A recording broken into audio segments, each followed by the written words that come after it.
మొదలు కొత్త భయాలు. మొదటి బెంచుపై కూర్చొని క్లాస్ రూమ్ అంతా చూస్తున్నాను. అప్పుడు నువ్వు వచ్చావు ఒక సింగిల్ పుస్తకంతో నవ్వుతూ.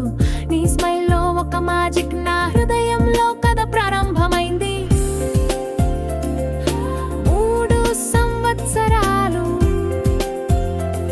మాట్లాడకుండా కళ్ళతోనే ప్రేమ చెప్పాము. నా కలలను నిజం చేసావు వివాహం అనే బంధంతో.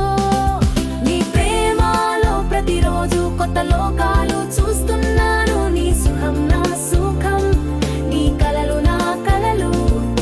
నీతో గడిచిన ప్రతి క్షణం ఒక